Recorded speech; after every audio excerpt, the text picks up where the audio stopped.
अस्सलाम वालेकुम, welcome to अलराफ़ी computers. मैं हूं आपका teacher Mohammad Sarwar. Microsoft Excel series की हमारी जो सीरीज़ चल रही है उसके अंदर हम बात कर रहे हैं कि चार्ट्स को कैसे ड्रा करना है, उनको कैसे डिज़ाइन या फॉर्मेट करना है। आज हमारा टॉपिक है कि पाई चार्ट्स को हम कैसे फॉर्मेट या एडिट कर सकते हैं। चूँकि जो पाई चार्ट है तमाम चार्ट्स, जो कॉलम चार्ट्स, बार चार्ट्स, लाइन चार्ट्स वगैरह उनसे डिफरेंट है। वो किस तरीके से डिफरेंट है वो आज की क्लास में हम इसको डिस्कस करेंगे। तो वक्त ज़ाया किए बिना हम अपनी क्लास का आगाज़ करते हैं, जिसमें देखेंगे कि पाई चार्ट की एडिटिंग कैसे की जाती है और ये दूसरे जो चार्ट्स हैं उनसे किस तरीके से ये मुख्तलिफ है। जैसा कि आप जानते हैं, चार्ट ड्रा करने के लिए हम अपने एरिया को सिलेक्ट करते हैं जहाँ पर हमारा डाटा दिया गया है। इसके बाद हमने इंसर्ट पे जाना है। इंसर्ट के अंदर जाएंगे और यहाँ से हम कोई भी चार्ट ड्रा कर लेंगे। यहाँ से मैं पाई चार्ट ले लेता हूँ, 2D 3D कोई भी। अगर आप यहाँ पर देखें तो आप देख सकते हैं कि सिर्फ आपको यहाँ पर एक ही कैटेगरी दिखाई दे रही है। ये मुबशर, कलीम, जमील और जहाद, हमारे पास यहाँ 4 कैटेगरीज मौजूद हैं इस डाटा के अंदर, और 4 सीरीज़ हैं, मार्कर, पेंसिल, शार्पनर और इरेजर वगैरह। अब ये क्या करता है कि जो पाई चार्ट है एट ए टाइम सिर्फ एक ही कैटेगरी को शो करता है यहाँ पर। और अगर हम इसको कन्वर्ट कर दें किसी दूसरे चार्ट की टाइप में, या यहाँ पर अगर मैं कोई और चार्ट ड्रा कर लूँ तो उसको हम इसके साथ कंपेयर करके देखते हैं कि उसमें और इसमें फ़र्क क्या है। जैसा कि सिलेक्शन हमने पूरे की कर लेनी है, उसके बाद आपने फिर यहाँ से इंसर्ट पे जाना है और यहाँ से मैं कॉलम चार्ट वगैरह ले लेता हूँ। ये बेसिक, यहाँ पर काफ़ी सारी टाइप्स हैं, मैं सिर्फ बेसिक जो यहाँ पर 2D कॉलम्स हैं वो ले लेता हूँ। 2D कॉलम्स को अगर आप लें तो आप देख सकते हैं कि ये वाला हमारे पास पाई चार्ट है और ये वाला जो है कॉलम चार्ट है। इसके अभी हम दोनों को कंपेयर करेंगे और देखेंगे कि इसमें क्या फ़र्क है, और इसके नेक्स्ट हम फिर जो है पाई चार्ट्स, इसकी एडिटिंग और फॉर्मेटिंग के ऊपर बात करेंगे। आप देख सकते हैं कि जो पाई चार्ट है इसमें हमारे पास सिर्फ एक ही कैटेगरी मौजूद है और सीरीज़ यहाँ पर तमाम शो की जा रही हैं। लेकिन ये इससे थोड़ा सा मुख्तलिफ है कि जो हमारे पास जो कैटेगरीज थी वो नीचे लेजेंड्स के तौर पर नज़र आ रही हैं, और जो हमारे पास सीरीज़ थी वो सीरीज़ को इन्होंने यहाँ सीरीज़ का हेडर्स बना दिया है। ठीक है, अगर आप चाहें तो इसको कन्वर्ट कर सकते हैं, यहाँ से स्विच कर सकते हैं। अगर मैं यहाँ से स्विच कर दूँ तो कुछ इस तरीके से आपको ये दिखाई देगा। ठीक है, अब जैसा कि ये पाई चार्ट है, पाई चार्ट के अंदर आपको सिर्फ एक मुबशर से रिलेटेड डेटा यहाँ पर दिखाई दे रहा है, और जो ये कॉलम चार्ट है हमारे पास, ये मुबशर का डाटा भी दिखाई दे रहा है, कलीम का भी, जमील का भी और जहाद का भी। इसके अंदर सिर्फ एक वक्त में हम एक ही जो कैटेगरी है उसको डील कर सकते हैं। एक से ज़्यादा को डील करना है इसके अंदर नामुमकिन है, क्योंकि ये कुछ डिवीज़न जो है ये 360 एंगल के ऊपर एक सर्कुलर शेप के अंदर इसको डिवाइड किया जाता है, जिसके अंदर हम इसको देख सकते हैं। और यहाँ पर हमारे पास ऑप्शंस मौजूद होती हैं कि एक से ज़्यादा सीरीज़ को या फिर एक से ज़्यादा कैटेगरीज़ को एट ए टाइम यहाँ पर शो किया जा सकता है और इसको हैंडल किया जा सकता है। अभी इसको करने के लिए अगर हम यहाँ से कोई दूसरी कैटेगरी लेना चाहते हैं तो यहाँ पे जैसे ही मैंने इस चार्ट एरिया पे इसको सिलेक्ट किया तो यहाँ देखें प्लस का निशान, जो कि मैं अपनी पिछली क्लासेस में समझा चुका हूँ कि आप यहाँ से कैसे चेंज कर सकते हैं। तो यहाँ पर अगर आप नीचे जाएँ तो ये फ़िल्टर्स के ऑप्शन मौजूद हैं। फ़िल्टर पर अगर आप जाएँ तो देखें यहाँ से मुबशर सिलेक्टेड है। आप यहाँ से क्लेम को सिलेक्ट कर लेंगे, तो क्लेम को सिलेक्ट करने के बाद अप्लाई करते हैं तो ये क्लेम से रिलेटेड डाटा आपको यहाँ पे नज़र आ जाता है। और अगर आप जमील या जहाद का कोई भी डाटा यहाँ से लाना चाहते हैं तो इसके ऊपर अप्लाई करने सिलेक्शन के बाद तो ये डाटा आपके पास यहाँ से आ जाता है। तो ये मेन डिफरेंस है पाई चार्ट और कॉलम या लाइन चार्ट्स के अंदर, कि जो पाई चार्ट है उसमें सिर्फ एट ए टाइम आप एक ही कैटेगरी को देख सकते हैं या फिर एक ही जो सीरीज़ है उसको आप देख सकते हैं। ये जब हम स्विच करते हैं तो कैटेगरी जो है वो सीरीज़ में और सीरीज़ कैटेगरीज़ में यहाँ पर स्विच हो जाती हैं, आप उनको चेंज कर सकते हैं, जैसा कि अभी मैंने इस कॉलम चार्ट के अंदर किया है। अगर मैं इसको लाइन चार्ट में कन्वर्ट कर दूँ इस वाले को, तो आप देखेंगे कि चेंज टाइप में आपने जाना है और यहाँ से लाइन चार्ट पे आप सिलेक्ट कर दें, और जैसे मैं यहाँ पे ओके क्लिक करता हूँ तो आप देखें कि यहाँ पर हमें सिर्फ एक चीज़ ही दिखाई देती है। सेम इसी तरीके से यहाँ पर हमारे पास एक ही कैटेगरी है और ये तमाम कैटेगरीज़ को एट ए टाइम डील करते हैं। मैं इसको डिलीट कर देता हूँ और हम चलते हैं इसकी एडिटिंग की तरफ और इसको हम फॉर्मेट करना देखते हैं कैसे होता है ये। तो इसको मैंने सिलेक्ट किया, कीबोर्ड से डिलीट प्रेस करके मैं इसको डिलीट कर देता हूँ। अब हम चलते हैं इसकी तरफ। अब अगर मैं यहाँ इसके ऊपर डाटा लेबल्स चाहता हूँ तो मैंने इसको सिलेक्ट करना है और यहाँ से यहाँ पर जाएं आप, ये देखें डाटा लेबल जो है अनचेक हैं, और यहाँ पर अगर मैं यहाँ से जाऊँ तो ये दिखा रहा है कि क्या चीज़ करनी है आपने। इसको सेंटर में रखना है, इनसाइड रखना है, आउटसाइड पे रखना है, और बेस्ट फिट और डाटा कॉल आउट्स, और ये आपके पास बहुत सारी ऑप्शंस हैं, इनके मुताबिक आप इसको सिलेक्ट कर सकते हैं। तो मैं फ़िलहाल इसको सेंटर या इनसाइड करके यहाँ से सिलेक्शन कर देता हूँ।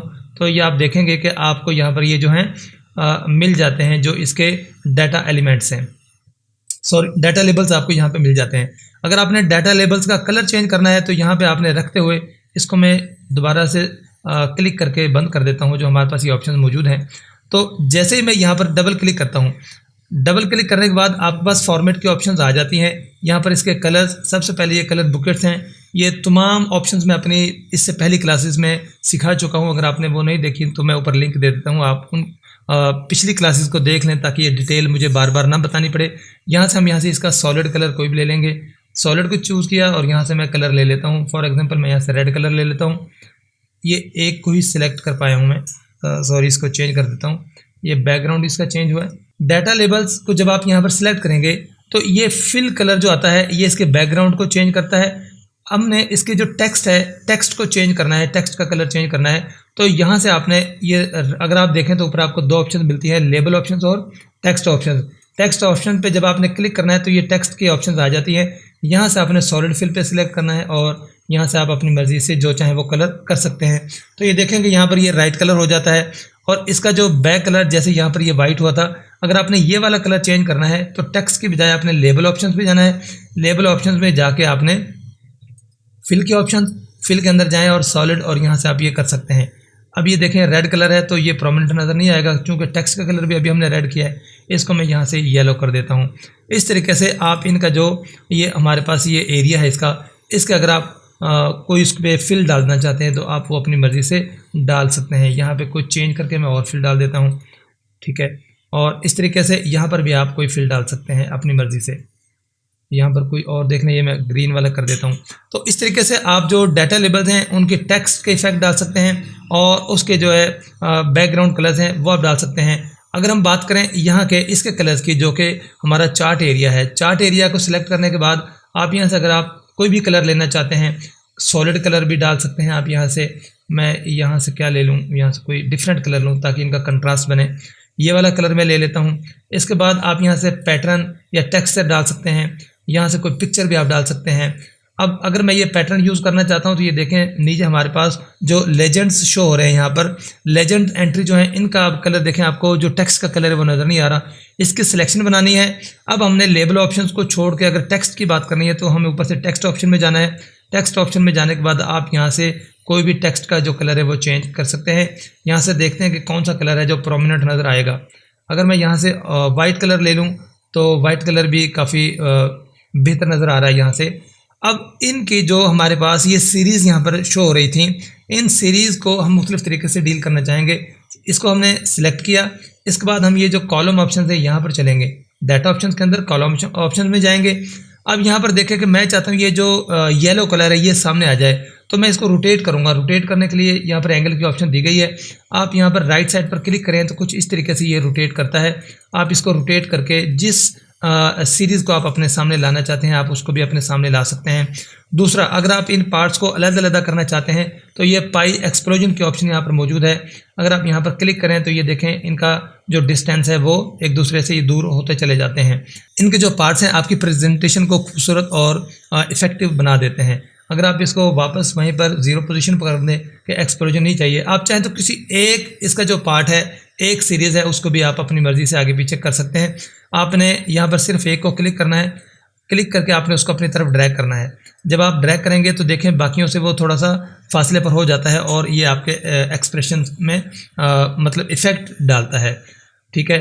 आप यहाँ से ये तमाम चीज़ें ट्राई करके देख सकते हैं, कॉलम्स के हवाले से और ये इफ़ेक्ट्स हैं इनके हवाले से। अगर मैं ये सारा कुछ करके दिखाऊंगा तो काफ़ी क्लास लंबी हो सकती है, आप ट्राई कीजिएगा।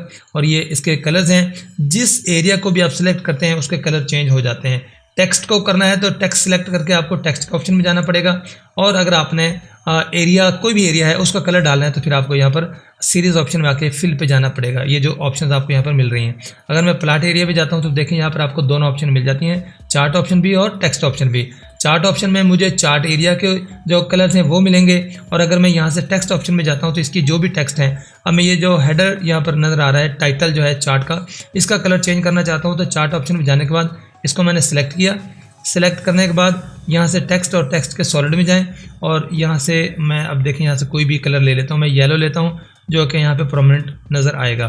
तो उम्मीद है कि पाई चार्ट की एडिटिंग और फॉर्मेटिंग आपको समझ आई होगी। अगर आपको ये क्लास अच्छी लगी है तो इसको लाइक कर दें, और अगर कोई और ज़रूरतमंद है जो कि एक्सेल सीखना चाहता है, क्योंकि मैंने बेसिक से स्टार्ट किया है और इसको मैं एडवांस लेवल की क्लासेस आपके सामने पेश कर रहा हूँ, तो दूसरों को अगर आप एक्सेल सिखाना चाहते हैं, उनकी हेल्प करना चाहते हैं, तो इन क्लासेस को अपने तमाम मीडियाज़ पर, व्हाट्सएप, ट्विटर, फेसबुक, जहाँ भी आप, इंस्टाग्राम वगैरह, वहाँ पर इनको शेयर करें ताकि बहुत से लोग इनसे फ़ायदा उठा सकें।